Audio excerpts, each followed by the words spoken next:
सबसे पहले आप सभी मीडिया कर्मियों का धन्यवाद। ये आज जो प्रेस कॉन्फ्रेंस हमने बुलाई है, अपने वर्कर्स को बुलाया है, अपने सरपंचेस को बुलाया है, इस कॉन्फ्रेंस का एक विशेष महत्व है।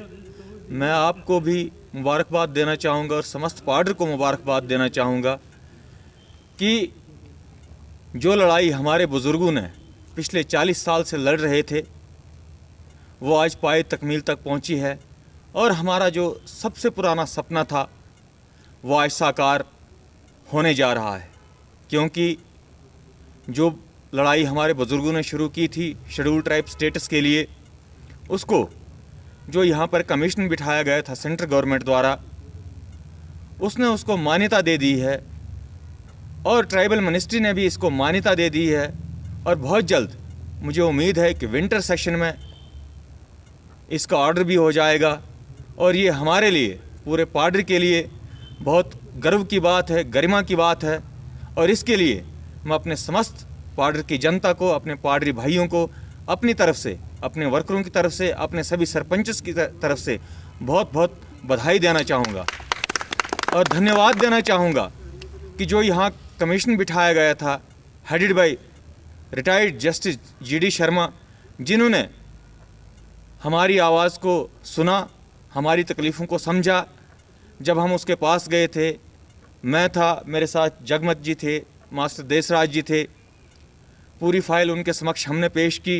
उन्होंने बहुत अच्छे तरीके से हमारे जो तकलीफ़ें थी हमने उनके सामने उजागर की, जो समस्याएं हमारे पार्टी में थी हमने उनके सामने उजागर की और जो हमारी डिमांड थी हमने उनके सामने रखी और उन्होंने बहुत ही अच्छा रिस्पांस दिया और मैं उनका अपने हृदय से बहुत बहुत धन्यवाद करना चाहूँगा। उसके बाद धन्यवाद करना चाहूँगा अपने ओजस्वी प्रधानमंत्री माननीय नरेंद्र मोदी जी का, उसके बाद अमित शाह जी का और अपने जो हमारे डिस्ट्रिक्ट किश्तवाड़ के मायनाज सपूत माननीय सुनील शर्मा जी। क्योंकि कोई भी लड़ाई लड़ने के लिए आपको कृष्ण जैसा एक कुशल सारथी होना चाहिए और वही सारथी हमारा जो था माननीय सुनील शर्मा जी थे, जिन्होंने हमारी इस लड़ाई के रथ को एक सही दिशा में लिया और आज परिणाम स्वरूप आज जो हमारी लड़ाई है उसका रिज़ल्ट आप देख रहे हैं कि आज यहाँ से भी कमीशन ने इसको पास करके सेंट्रल गवर्नमेंट के समक्ष भेजा और ट्राइबल मिनिस्टर ने भी इसको अधिकृत कर दिया है। और ये हमारी आज की लड़ाई नहीं है, हम तो आज सिर्फ एक माध्यम बने हैं। मैं आपको बता दूं कि आज से 40 वर्ष पूर्व ये लड़ाई हमारे बुज़ुर्गों ने छेड़ी थी, फसल उन्होंने बोई थी, काटने हम आए हैं। उनमें से मैं मिसाल दूंगा हमारे माननीय श्री जियालाल परिहार जी, जो एक रिटायर्ड KS ऑफिसर हैं और वर्तमान में सरपंच भी हैं। इनको बहुत अनुभव है, इनने भी जगह जगह पर इस लड़ाई को लड़ा है, अपनी आवाज़ को बुलंद किया। और हमारी भाजपा का कैडर जो यहाँ पर था, ख्वाह वो वर्तमान में हो हमारे तीनों मंडल प्रधान, ख्वाह वो भरत जी हों, विजय जी हों, ओमनाथ जी हों, और इससे पूर्व हमारे जो भाजपा के कार्यकर्ता थे जो सदैव कर्तव्यनिष्ठ रहे, राष्ट्रवादी समाज था यहाँ पार्टी का। और हमारी ये जेन्युइन डिमांड थी, क्योंकि मैं आपकी जानकारी के लिए बता दूं, हमारा जो पार्टी क्षेत्र था ये हिमाचल के साथ लगता था। हम हिमाचल राजा का हिस्सा थे। खाली पार्टी नहीं, उसमें पांगी भी आता है, उसमें आपका जस्कार भी आता है। लेकिन 1836 में जनरल जोरावर सिंह जी ने हमारे पार्टी क्षेत्र को जो है वो जीत लिया था और जम्मू कश्मीर के साथ मिला दिया था। मैं आपकी जानकारी के लिए बता दूं कि 1975 में पांगी को शेड्यूल ट्राइब स्टेटस दिया गया, 1990 में जस्कार को शेड्यूल ट्राइब स्टेटस दिया गया। और अभी आप देख लें, आप भी पार्टी के हैं, हमने बुज़ुर्गों से सुना है कि हमारा caste, culture, tradition, nomadic practices सब इन दोनों एरियाज़ के साथ मिलती है। आज भी हमारे लोग 6-6 महीने गर्मियों में ऊपर धारों पे अपने माल मवेशियों को लेकर जाते हैं। हमारी स्थिति ये है कि आज हम एक ही कोठी में, जो हमारी कोठरी होती है जिसमें हम रिहाइश करते हैं, उसी में माल भी होता है, हमारे डंगर भी होते हैं, भेड़ बकरी भी होती है, उसी में अनाज भी होता है, उसी में हम भी रिहाइश करते हैं। तो ऐसी हमारी कंडीशन है। आपको एक जानकारी के लिए और एक जानकारी और साझा करना चाहूँगा कि जब हमारे चरवाहे, हमारे पुहाल जिनको हम कहते हैं, वो धारों पर जाते हैं, इसी संदर्भ में मिलिटेंसी के दौरान आपको याद होगा सजाल में मिलिटेंटों ने जघन्य एक कार्य किया था, हमारे 7 चरवाहों को वहाँ पर मार दिया गया था।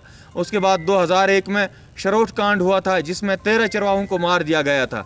तो ऐसी हमारी जो लाइफ है, जो काफ़ी हार्ड लाइफ है, तो इन सब चीज़ों को मद्देनज़र रखते हुए जो केंद्र सरकार ने फैसला लिया है, मैं अपने तहे दिल से प्रधानमंत्री मोदी जी का, अमित शाह जी का, डॉक्टर जितेंद्र सिंह जी का, और ख़ास करके जब हमारा एक डेलीगेशन, भारतीय जनता पार्टी का डेलीगेशन 2017 में दिल्ली गया था, तब हम राजनाथ सिंह जी से भी मिले थे और स्वर्गीय श्रीमती सुषमा स्वराज जी से भी मिले थे।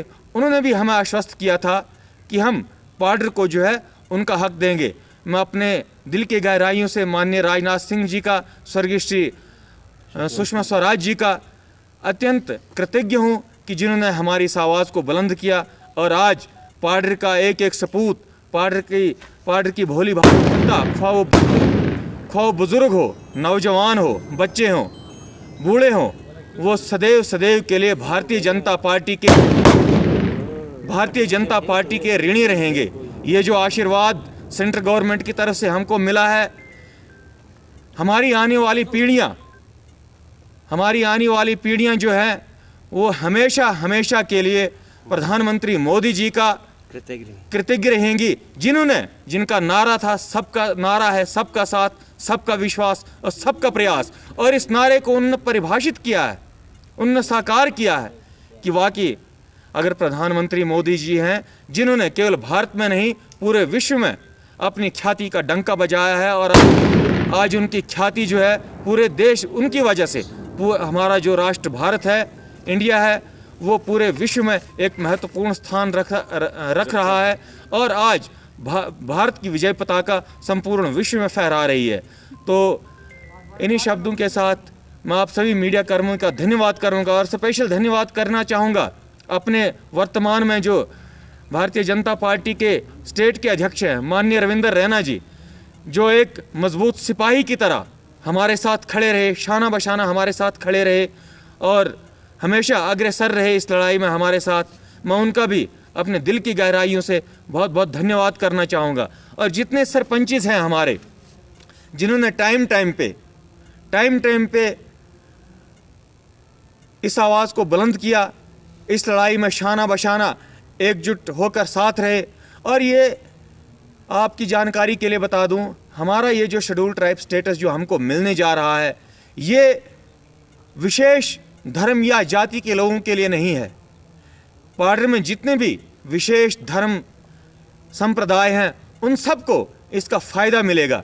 जितनी भी गवर्नमेंट की स्कीमें आती है, गवर्नमेंट की तरफ से जो असिस्टेंस मिलता है लोगों को, वो स्पेशल पैकेज हमारे इस एरिया को मिलेगा। और विशेष जानकारी जो हमारी लेबर क्लास है, जो मनरेगा में काम करती है, जैसे आज आम दिहाड़ी वो 200 कुछ रुपए लेते हैं, आपकी जानकारी के लिए बता दूं कि उनके लिए महत्वपूर्ण खबर यह है कि मनरेगा में भी जो दिहाड़ीदार हैं, जॉब कार्ड होल्डर्स हैं, उनकी भी दिहाड़ी जो है वो बढ़ जाएगी और उसका वो भली भांति लाभ लेंगे।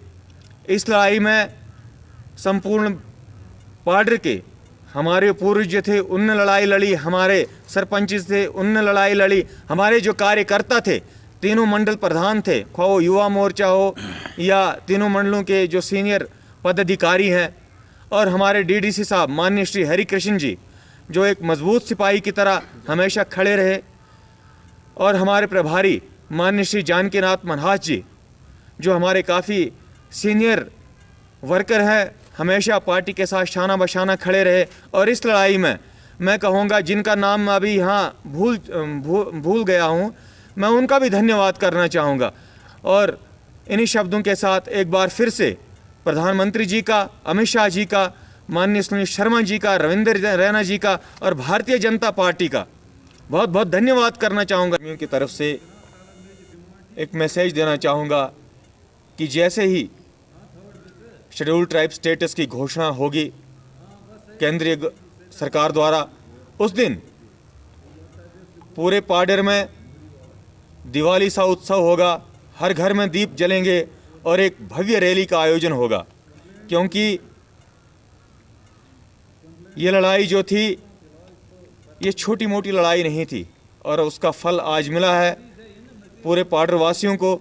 और मेरी पूरे पाडर की जनता से हाथ जोड़कर विनम्र निवेदन है कि यह बहुत बड़ा आशीर्वाद हमको केंद्र सरकार के द्वारा, परमात्मा के द्वारा मिला है। हम उसको, इन क्षणों को ऐसे ही जिएं, ऐसे ही सेलिब्रेट करें जैसे हम राम भगवान के आगमन पर, दिवाली पर हम उत्सव मनाते हैं या ईद मनाते हैं। हम उसी तरीके से ये जो सौगात हमको मिली है, हम उसी तरीके से जब इसकी घोषणा होगी उसी तरीके से एक भव्य कार्यक्रम का आयोजन गुलाबगढ़ में होगा। और मुझे पूरी उम्मीद है कि सेंट्रल गवर्नमेंट से कोई ना कोई केंद्रीय मंत्री यहाँ पर आएंगे और एक भव्य रैली का आयोजन होगा। और उसके लिए आप आज ही से तैयारियाँ शुरू कर दें। जय हिंद, जय भारत।